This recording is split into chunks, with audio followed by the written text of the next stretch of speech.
Jake and his girlfriend Emily were transported to a different world to complete a mission. However, Emily fell in love with the male lead character of a tragic romance novel at first sight and insisted on staying in this world. Jake had no choice but to secretly knock Emily unconscious and forcibly bring her back home. On their wedding night, Emily deliberately added sleeping pills to Jake's drink. He drowned in the bathtub.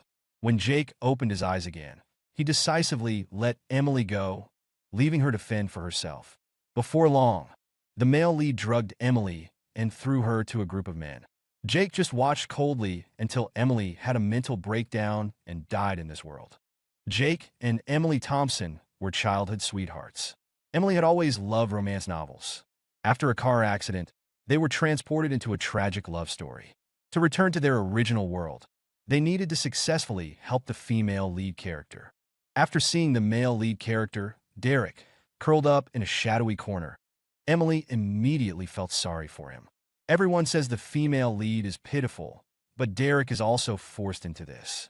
It's because the female lead doesn't listen and always tramples on his love. Jake, he's so miserable. Let's help him, okay? Emily pleaded. Jake frowned, trying to correct Emily's misguided thinking. Derek is an illegitimate child who grew up being abused. It's tragic, but he shouldn't violate the law, imprison the female lead, and even kill her parents. But Emily had been spoiled since childhood and was willful. When she threw a tantrum, she wouldn't listen to Jake's persuasion at all. Moreover, Emily said, Jake, I'm the Thompson heiress now. I'll do whatever I want. You don't get to tell me what to do. After Jake and Emily arrived in this world, they were randomly assigned background identities. She became a wealthy heiress, while Jake was a poor college student on financial aid. Emily, don't forget we need to go home, Jake said with a bitter smile, trying to coax her into understanding. But in the end, Emily still brought Derek home. We saved him. He must be so touched. He'll repay us when he becomes successful. Emily still treated this world like a game, but these were all real people. Jake knew men's weaknesses. Someone who grew up in such desperate circumstances would have extremely high psychological defenses and hold grudges. Jake tried to explain his analysis to Emily, but she thought he was being overly sensitive. Emily pointed at Derek downstairs and said with a grin, Do you think he's fallen in love with me? Derek stood in the rain, his whole body soaked by the downpour, yet he still stubbornly held flowers in his hand. Jake's heart tightened. Emily! Emily laughed. Ah, are you jealous? You know I love you the most. She said that, but her eyes kept looking at the person in the rain. Jake had been in love with Emily, so he knew what it looked like to love someone. His heart immediately filled with bitterness. With a hoarse voice, he said, We'll have to leave this world sooner or later. Emily's face darkened. She gripped the railing tightly and shouted at Jake, Shut up! To numb his heart, Jake focused all his attention on the female lead, Sophia.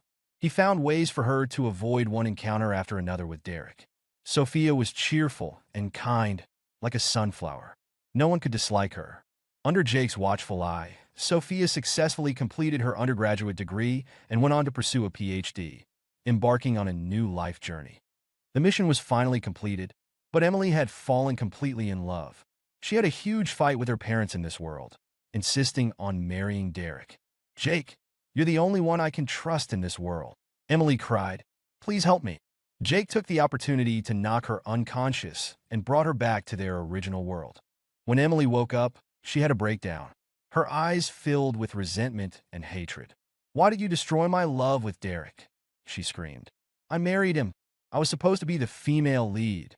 We were going to live happily ever after. But Jake asked, Do you think he's more important than your parents? Since childhood, Jake had been orphaned. His grandmother raised him. Emily's parents had also helped a lot and were elders he deeply respected. Even if just for their sake, he had to bring Emily back. Emily fell silent, seemingly accepting reality. Jake, let's get married, she said, hugging his waist. She said she still loved him and wanted to be with him forever. Jake believed her. Then he died, drowned in the bathtub. Emily carefully cradled her belly, smiling madly. Did you think I wanted to marry you? Derek's child is growing bigger. I couldn't hide it much longer. After Jake's death, Emily cremated him and flushed his ashes down the toilet. Jake's grandmother had a stroke from the grief. Emily took all the assets Jake had been awarded for completing the mission leaving his grandmother to starve to death in bed. Emily gently stroked her pregnant belly, smiling like a loving mother. Even if we're separated by different worlds, I'll raise Derek's child well. Watching Emily's actions, Jake was in so much pain that his very soul trembled. He wanted to tear her apart on the spot. Jake laughed bitterly as 2 lines of bloody tears streamed down his face. He stared at Emily with hatred and said, "If there's an afterlife, I'll make sure you suffer a horrible death." When Jake opened his eyes again, he and Emily were standing in a dirty, dark alley. She looked at Derek with sympathy in her eyes. "He's so miserable. Let's help him," Emily said. Jake nodded with a smile. "Let's split up. You go save the male lead, and I'll give the female lead a hand." But Emily pouted in displeasure, putting her hands on her hips. "Oh, so you've got your eye on Sophia's looks, huh?" Jake quickly tried to smooth things over. "How could that be? We've grown up together. Don't you know me by now?" Emily casually brushed him off, her eyes occasionally glancing at Derek. "Fine then, I'll take care of the male lead," she said vaguely. While they were talking, Jake noticed Derek's fingers twitching slightly. His sharp, cold eyes swept toward them. This dog was quite good at pretending. Jake watched as Emily took Derek away, inwardly sneering. In a sense, those two really were a perfect match. One cruel, one poisonous. Since Emily loved Derek so much, Jake wished them eternal entanglement. The next morning, Jake saw a low-key luxury car slowly pull up in front of the school gates. The driver respectfully opened the rear door, and Emily stepped out wearing designer clothes from head to toe. The students were all shocked, but what shocked them wasn't Emily's flashiness, but Derek getting out of her car. Holy shit, what's the Harrison family's illegitimate son doing here? Has he finally given in and decided to marry into a wealthy family? Living off his looks? Nothing but a pretty boy. Derek's whole body tensed up, his face growing darker. The veins on his temples bulged as he glared at Emily with hatred. Emily suddenly turned her head, and Derek immediately put on a different face. He revealed a gentle, reserved expression and stroked her head. "What's wrong?" he asked softly. Emily blushed coyly. "I have a boyfriend now." "You can't do that," she said with a pout. Derek gave Jake a cold look. "Is he worthy of you?" he asked. "You're the heiress of a prominent family. What right does he have to be with you?" Jake laughed mockingly. "And what are you?" he retorted. "Just a pretty boy living off women?"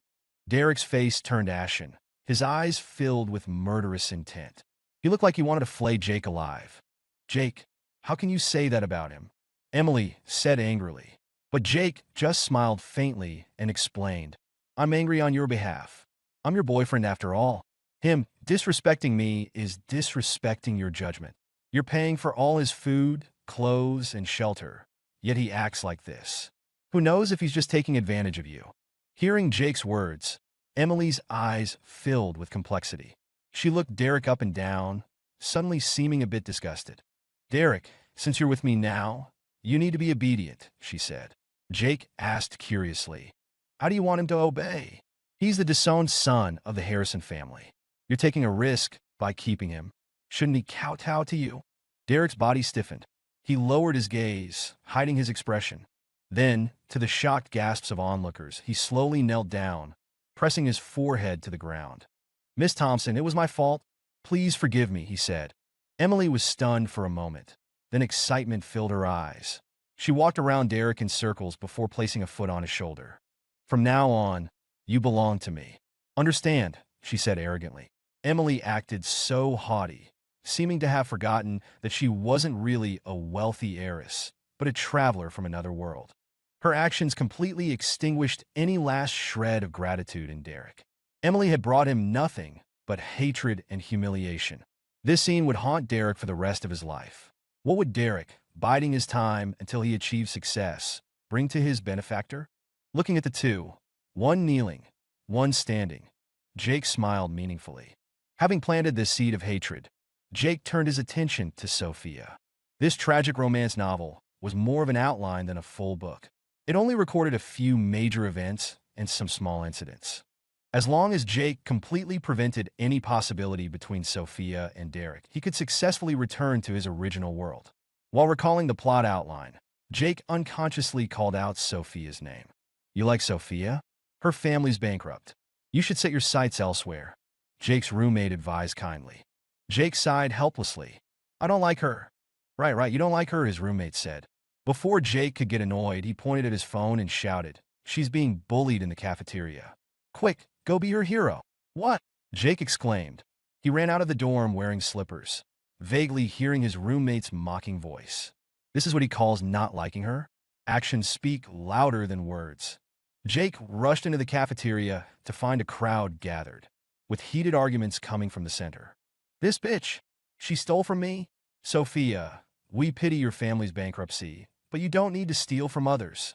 Sophia was drenched in soup. Tears welled up in her eyes as she stood there looking bedraggled. She shook her head, weakly defending herself. Classmate, I really didn't steal anything. Suddenly, a girl snatched away Sophia's bag and dumped all its contents on the ground, including her sanitary products. The crowd immediately burst into mocking laughter. The girl stepped on a sanitary pad, grinding it under her foot. Oops, sorry. I didn't mean to, she said with a sneer. Sophia's whole body trembled. Her eyes filled with despair and helplessness. Give it back, she whispered. The girl put on an exaggerated expression. What? You want me to give the bag back to you? Speak up. Didn't you eat breakfast or something? She suddenly shouted angrily. Jake slapped the girl hard across the face. What the hell is wrong with you? She staggered and fell to the ground, staring at Jake in disbelief. You dare hit me? Having suffered a cruel death after Emily's betrayal in his previous life, Jake had been bottling up his anger. Now he finally had an outlet to vent. The profanities poured out of Jake's mouth, directed at the girl. Yeah, I hit you, you ill-mannered bitch. If I was your father, I would have drowned you in the toilet at birth. The girl was stunned for a moment, then suddenly started crying pitifully. You psycho. I'm going to report you. Jake laughed coldly and took out his phone, playing the video of her bullying Sophia just now. Let's hurt each other then. I'll post this video of you bullying a student online, he said. Let's see who's in the right. The girl's face changed slightly. She cursed under her breath and slunk away with the others. The crowd looked at each other awkwardly before dispersing in pairs. After everyone had left, Sophia ran over, repeatedly thanking Jake. Her eyes were red like a rabbit's, and she timidly said, Senior, let me treat you to a meal. Jake refused directly and advised, dress more conservatively for a while. Don't let people recognize you. I might not be around to help next time. Ever since Sophia's family went bankrupt, her life had become increasingly difficult. Her father and brother were running themselves ragged every day, trying to support the family. Her mother had fallen seriously ill, and the monthly medical expenses were almost crushing the entire family. Sophia had no choice but to work part-time jobs, laboring at various places every day. Jake couldn't even pin down her exact location. Jake sighed helplessly. Send me your contact info. If anything happens, just call me for help. What are you two doing? A familiar voice suddenly rang out, filled with fury. Derek strode over, roughly grabbing Sophia's arm. You dare flirt with other men behind my back? Who gave you the guts? He snarled. Sophia cried out in pain, struggling. Let go of me, Jake asked in confusion. You came here looking for women? Does Emily know about this? Derek's face immediately darkened, his sharp, cold gaze fixed on Jake. You dare order me around? He growled. Jake pulled up Emily's contact on his phone, his voice threatening. I'll count to 3. 3, 2. Derek immediately released Sophia's arm. Jake clapped encouragingly. Good boy. So obedient. Derek's chest heaved violently, his eyes bloodshot with hatred, teeth gnashing. Jake! You! Just wait, he spat out before storming off in a rage. After Derek walked away, Sophia's body relaxed. She looked up at Jake, forcing a smile, the exhaustion in her eyes impossible to hide. Senior Jake, thank you so much, she said. Jake patted her head and sighed. If you don't want to smile, don't force yourself. Sophia suddenly covered her mouth, letting out a choked sob. Though she tried hard not to cry, the tears kept falling. Sophia turned away, constantly wiping her tears. I'm sorry. It's the first time someone said that to me. Jake searched all his pockets, but couldn't find a single tissue. In the end, he took off his jacket and draped it over Sophia's head. Sophia was startled by the jacket suddenly falling on her. Jake's jacket was quite big and even covered her thighs. She clutched the edges tightly, revealing a pair of moist eyes as she peeked at Jake. "Now no one will see you cry," Jake explained hurriedly. "Besides, you should go change your clothes now." Sophia was dazed for a moment, then suddenly gave Jake a brilliant smile. "Okay, is this the terrifying power of the female lead?" Jake was almost blinded by her smile and couldn't help taking half a step back. After exchanging contact information with Sophia, Jake suddenly received a call from Emily. The call connected, and a torrent of angry words poured out from the other end. "Jake, what the hell is wrong with you? I heard you're hooking up with Sophia." Emily's voice was so loud that even Sophia standing next to Jake could hear. Sophia looked at Jake helplessly. Jake quickly put a finger to her lips, whispering, "Shoo." Her cheeks flushed pink, and she swayed slightly. Emily was still ranting relentlessly on the phone. Jake had no choice but to focus all his attention on her. "Derek told you, didn't he?" Jake asked. "Did he tell you what he did to Sophia?" Jake chatted briefly with Emily before saying he'd go see her, otherwise Derek would get out of hand. "I have to go. You head back first," Jake told Sophia. As he was about to leave, Sophia suddenly grabbed his fingers. The hands of this young lady, once unsullied by manual labor, had now become so rough. Jake sighed deeply, but still asked, "Is there something else?" Sophia took a piece of white rabbit candy from her pocket and placed it in Jake's palm. "When you're feeling down, you can eat some candy," she said. Jake looked at her in astonishment, his heart inexplicably aching. Since his parents passed away, Jake had never dared to trouble his grandmother, always afraid of worrying her. Without realizing it, he had grown accustomed to swallowing his pain and confusion, used to dealing with bitterness on his own. Even Emily, who had grown up with him since childhood, didn't truly understand him. This was actually Jake's first close interaction with the female lead, but Sophia had seen right through to his essence. It gave Jake a sense of panic, like being exposed under the warm glow of the sun with nowhere to hide.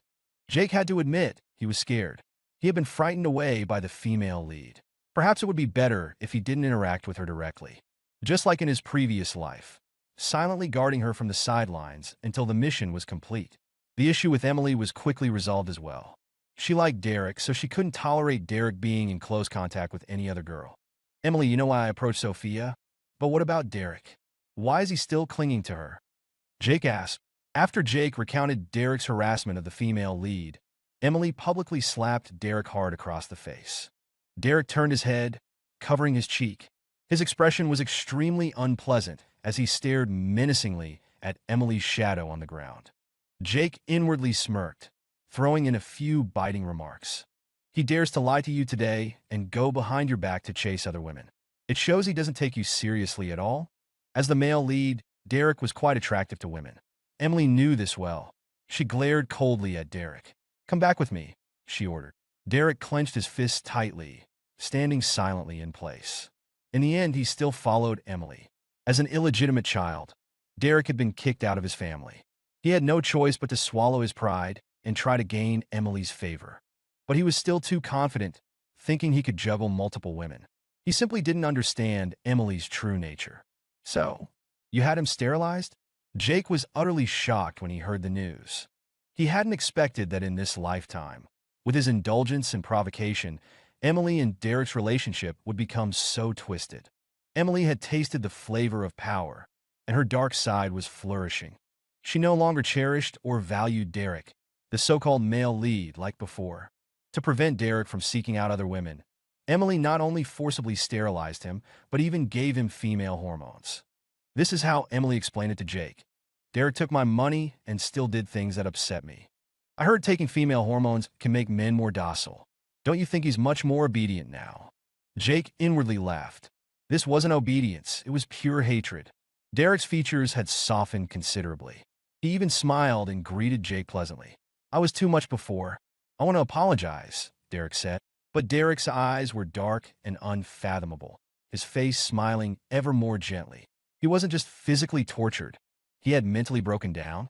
Ultimately, Derek ending up in this situation had a lot to do with Jake's constant instigation. If Derek hated Emily the most, Jake was definitely second on his list. Jake pondered for a while before suddenly remembering a benefactor who could help Derek completely turn his life around. This wouldn't do it all? Cutting off all of Derek's escape routes and having him locked in a love-hate struggle with Emily would be perfect. This benefactor hadn't actually appeared in the novel's outline. It was only in Jake's previous life that Emily had complained to him about Derek meeting someone. He was out early and back late every day, busy with work, and had no time to go on dates with her. Jake calculated the days and realized it was happening around this time. Where did Derek meet this person? Who was it? Jake had no idea. So Jake approached Emily again, pretending to be troubled. Derek and Sophia are the main characters. I need to know Derek's whereabouts in advance to prevent them from running into each other all the time. She sent Jake a copy of Derek's GPS tracking, warning him again, don't get too close to the female lead. You know I have a bad temper. Jake inwardly sneered. Wasn't this just wanting to have her cake and eat it too? Keeping what's in the bowl while eyeing what's in the pot. Did she think she was some empress with multiple consorts? In the days that followed, apart from attending classes, Jake spent every day observing Derek's movements. He usually stayed with Emily, and the two were rarely apart. Sophia would occasionally send Jake messages, but he never replied. Jake would leave this world sooner or later. There was no need to get too entangled with the female lead. He just needed to make sure nothing major happened to her. But the female lead was the female lead after all. She started using Jake's account as a diary, sending voice messages about what she ate, what she drank, and any happy things that happened to her. A week later, things progressed. The school began preparing for its 50th anniversary celebration. Many alumni were invited back to campus for the ceremony. The male students were assigned to maintain order. Jake was assigned to a relatively remote area. His main task was to guide any strangers who might get lost. Jake was so hot he nearly got heat stroke. He had just gone to buy an ice pop when he saw an elderly man clutching his chest, collapsing to the ground. The old man lay sprawled in the grass, crawling forward with his arms, but his legs were weak and limp. Not far away, a wheelchair lay toppled on its side. Jake grabbed the old man's shoulders, apologizing, "Excuse me." The old man's lips were pale, his face flushed an unnatural red. His body was burning up, and his entire weight pressed against Jake. "There's medicine in my pocket," the old man said shakily. Jake quickly took out the pills from his pocket. After the old man took them, his complexion improved significantly. After moving him to the wheelchair, the old man panted, his voice weak. "Thank you, young man." Jake promptly pushed him to a shaded area, using a small fan to cool his forehead. "You have heat stroke.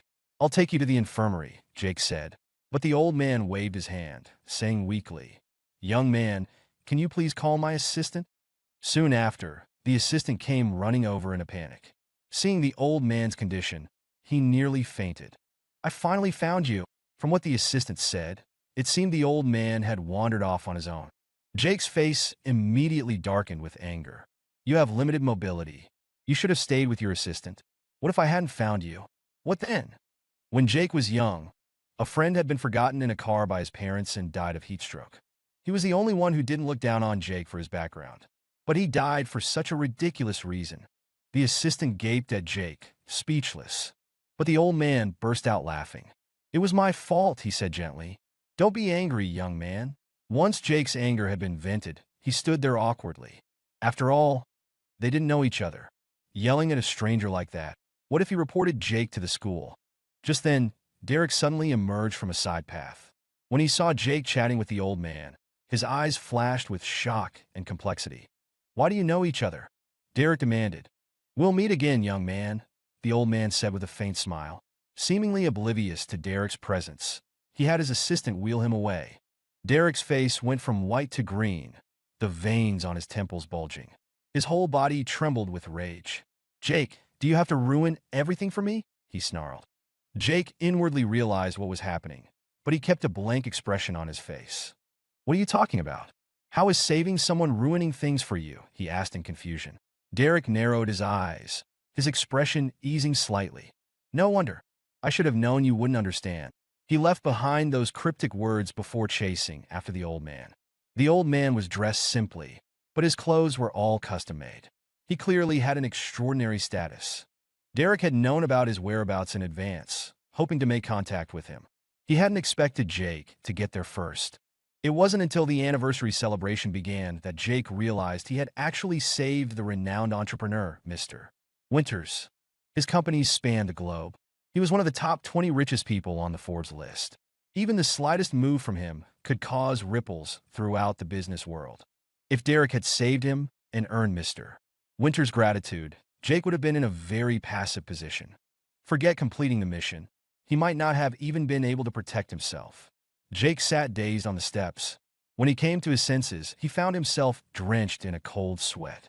"What's wrong, young man?" the old man asked, driving over in his electric wheelchair. Jake forced a smile. "That looks pretty cool." Mr.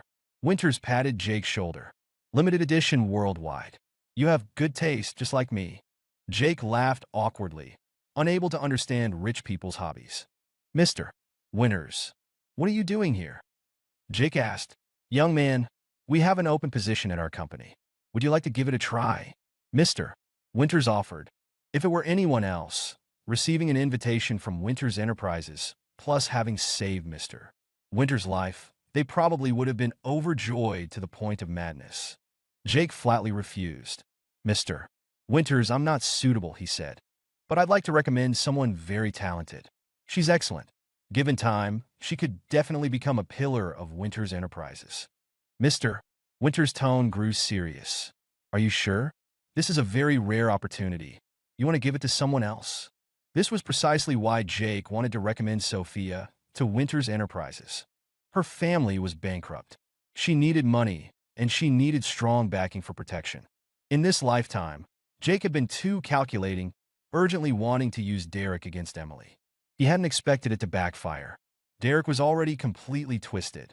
He was like a bomb that could explode at any moment, potentially harming the female lead. Jake couldn't guarantee Sophia's absolute safety like in his previous life. His grandmother was still waiting for him. He couldn't let her bury her grandson. Seeing that Jake remained determined, Mr. Winters suddenly smiled, his eyes warm and benevolent. "You're a good kid." "I agree," he said. Then he added, "Good children should be rewarded. What do you want?" This was an unexpected boon. Jake took out his phone and pointed at Sophia on the screen. "This is the person I want to recommend. If possible, I hope you can give her a hand at crucial moments." "The Stewart girl?" Mr. Winters asked in surprise. "What about you? You don't want anything?" Jake nodded, smiling bitterly. "Actually, making this request is already quite presumptuous of me. A distressed elderly person, anyone who saw them would choose to help. It just happened to be Jake this time." After getting Mr. Winters' promise, Jake immediately called Sophia, but her phone was switched off. When he asked her classmates, a girl suddenly said, "Sophia. I think she went to a bar with her roommates." Sophia had a gentle personality and generally wouldn't refuse her friends' invitations. Young people going to bars wasn't unusual in itself. In the original plot, Sophia and Derek's relationship didn't happen until half a year later.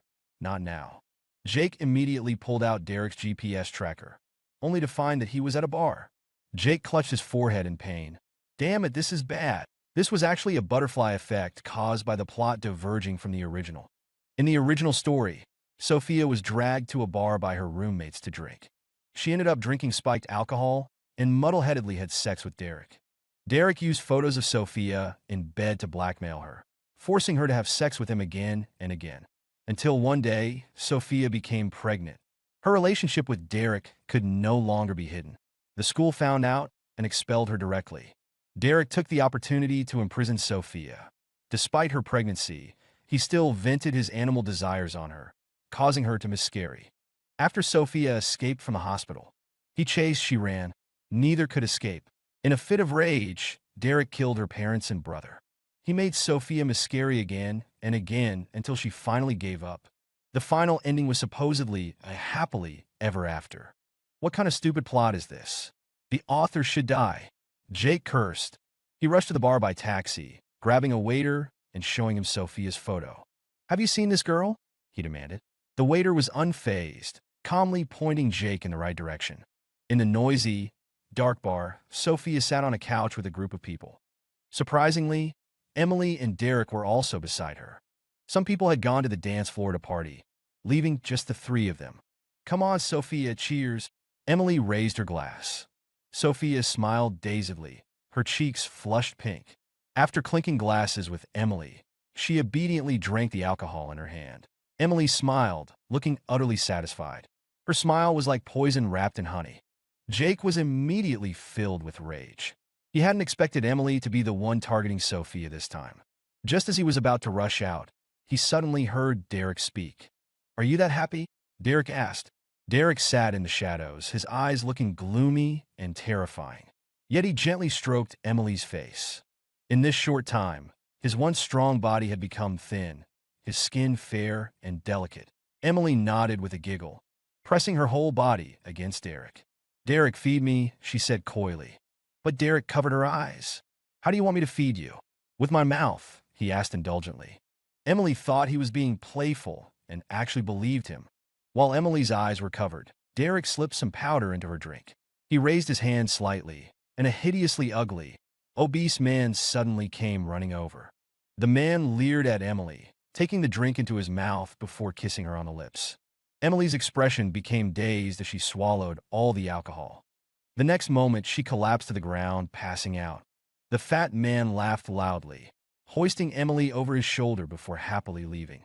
Jake just watched the scene coldly, with no intention of helping. Or rather, this was what he had been hoping for. Emily's deserved retribution. Derek turned his gaze to Sophia. Since drinking that glass of alcohol, her fair skin had turned pink. Her body was uncomfortable as she squirmed against the couch. "Huh," she murmured. Derek's eyes darkened. He reached out to touch her, but Jake grabbed his arm. "I saw everything that just happened," Jake said. Derek's back stiffened, his eyes dark and unfathomable. "What do you want?" he asked probingly. Jake looked at him with a meaningful smile. "If the Thompson family finds out, do you think you'll survive? You want to avenge her?" Derek let out a chilling laugh, his voice manic and gleeful. "Ha, it's too late. She ruined me. I want her to fully experience my pain." "Is that so?" Jake snorted with laughter, grabbing a bottle and smashing it hard against Derek's head. The glass bottle shattered, and Derek's head immediately began gushing blood, mixed with alcohol dripping down from his scalp. Derek stood up abruptly, staggered a few steps, then collapsed, lying among the glass shards. The crowd in the bar fell silent for a moment before continuing to party. The manager hurried over, sighing deeply before turning to a waiter. "You know what to do, right? I've called 911 and an ambulance." Jake quickly thanked them.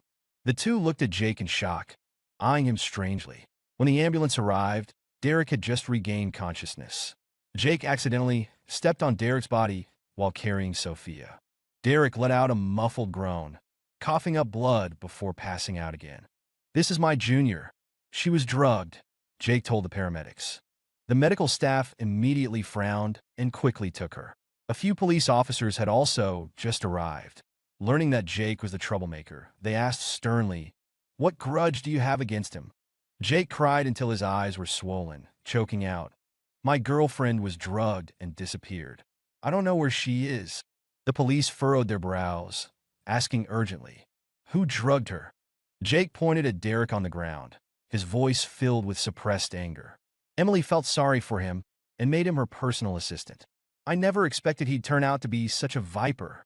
The police had the ambulance take Derek away first, then sent a few officers to search for Emily. When Emily's family learned their daughter was missing, they rushed to the police station in a panic. "It's all my fault. I didn't protect Emily well enough," Jake said, kneeling at their feet and crying out in anguish.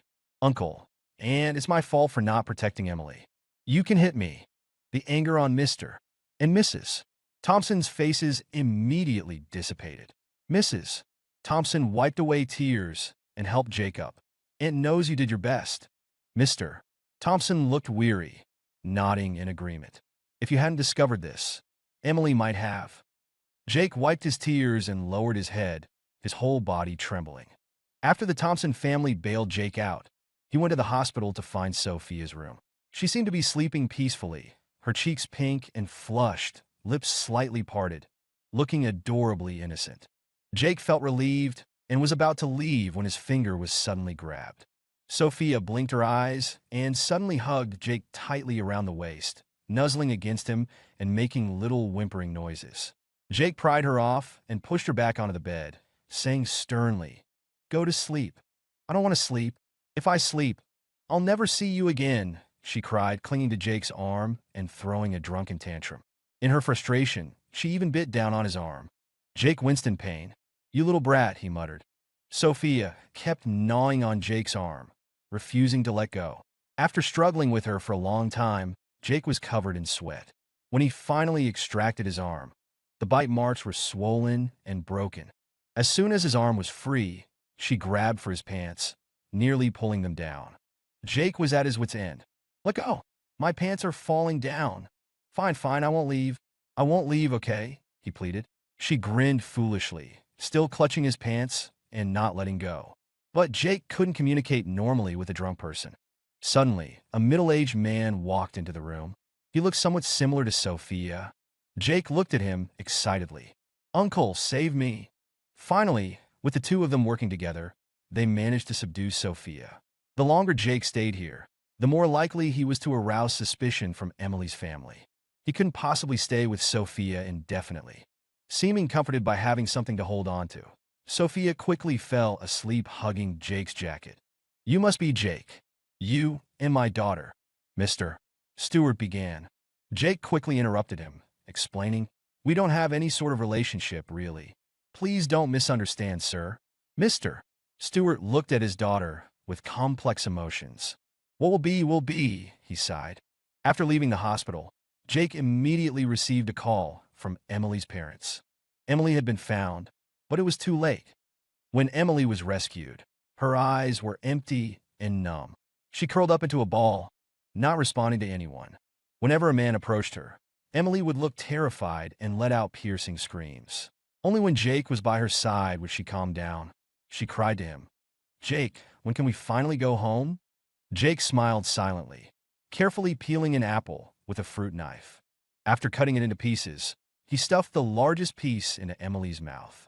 Then he leaned close to her ear and whispered, "Say, do you think you might be pregnant? And then give birth to their child. Emily, Derek was so cruel to you. He actually hated you to this extent." Emily's pupils constricted, her eyes suddenly blazing with boundless hatred. "I won't let him off. I'll definitely kill him," she screamed. She became completely unhinged, desperately pulling at the chains on her hands and feet. They had been locked on to prevent Emily from harming herself. Over the next few days, Jake would occasionally return to the hospital to provoke Emily. Her mental state deteriorated more and more. When Derek was brought to the interrogation room, he immediately pointed the finger at Jake. He watched Emily get taken away without doing anything. He could have saved her then, but he did nothing, Derek accused. Of course, Jake put on a performance, his face a pie chart of 40% anger, 30% sorrow, 20% pain. "Then check the security cameras. Use evidence to prove my innocence," Jake challenged, but the bar manager laughed awkwardly. "The cameras were old. We haven't received the new ones yet, so." Derek had wanted to make a move against Emily. Emily, in turn, had wanted to destroy Sophia. They both thought of the shady bar where it was common to see men taking women away. So Derek's words were just quibbling. The Thompson family had great influence locally. Since Emily was crying to see Derek, they chose not to have him imprisoned. Instead, they severed Derek's arm and leg tendons before handing him over to Emily to play with. While the two of them were tormenting each other, Jake quickly got Sophia into Winter's enterprises. The Stewart family also received the corresponding protection. Mr. Winters was true to his word, and Sophia didn't disappoint him. Everything was developing in a positive direction. Months later, the system appeared again. It indicated that Jake had completed the mission and could return to his original world at any time. As for Emily, not only had she failed to help the female lead in this mission, but she had nearly caused Sophia to fall into dire straits. Emily's mission failed, and the system showed no mercy, directly eliminating her. The next day, cries of grief filled the Thompson house. Jake went to pay his respects, putting on a show of sorrow. When he asked how to deal with Derek, Mr. Thompson patted Jake's shoulder sadly. After Emily died, Derek was so heartbroken that he followed her. The deeper meaning was clear: my daughter died, so he's just a sacrificial offering. Dying together is a nice, happily ever after ending. Before leaving, Jake arranged to meet with Sophia. "Jake!" she cried out, bounding over like a rabbit and clinging to him with all 4 limbs. This was the result of Jake's constant struggle with her, repeatedly compromising. Sophia, I have to go, Jake said. She looked at him in confusion. Where? I'll go with you. Jake shook his head. I can't make you any promises. Don't waste your time on me. Sophia's eyes turned red, her lip quivering. Jake quickly covered her mouth.